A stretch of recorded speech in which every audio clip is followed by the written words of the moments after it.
Drago's partner. He was issued to me in January of 2010, and we've been partners ever since a couple weeks ago. So, talk to me about that bond that we have. You know, we don't see it so many mounted patrol anymore. Tell me about that special bond.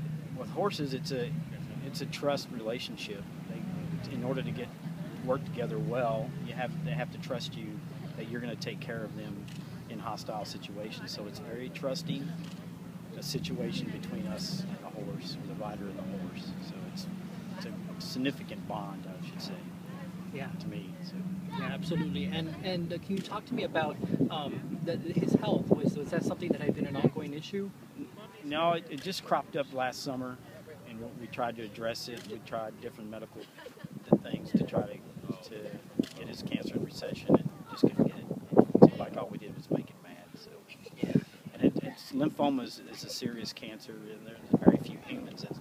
It's tough for them to survive. So it's not very common in horses. So it's not as much research or things of that nature to actively combat it. So sometimes you can do things, but you're just kind of making the best of a bad situation is kind of what you're doing. So that's what we did, and we tried to get him through this season of all of our special events and everything. All the way pretty much ends after this month. So, but we got close. How long have you been with the department, and what was this patrol? I've been with the department almost 10 years this summer, and I've been on mounted patrol for 5 years. So I came to the mounted patrol unit before I was issued Drago. He was the first big horse that the unit had gotten. So that was a challenge for everybody, and I had a huge horse compared to everybody else. And it took a lot. I've been riding all my life, but this took a lot of confidence for me to be able to ride him, and plus being a new officer on the unit to ride downtown. I mean, we had our times downtown, so it was a touch and go situation sometimes. Can you talk about his character? The chaplain kind of talked about it when he's I won't say he's like a hammer. I mean, the owner before us taught him to smile, and you would take your finger and go like this, and he would smile, and you would give him a treat for that.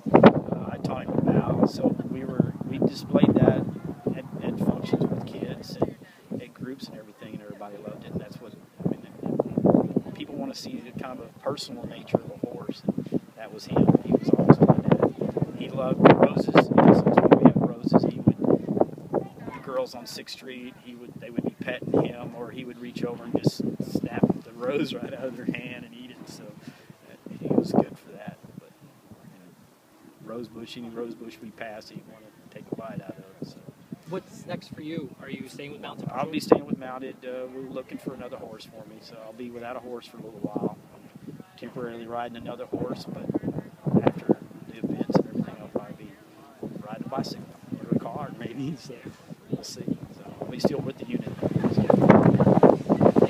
It's just the wind. Yeah. Thank you. See, that's what your name again. It's Richard Hubbard. RICHARD HUBBARD. Thanks very much. Thank you. Thanks. And to the viewer of this video, sorry about that. The wind tends to really give the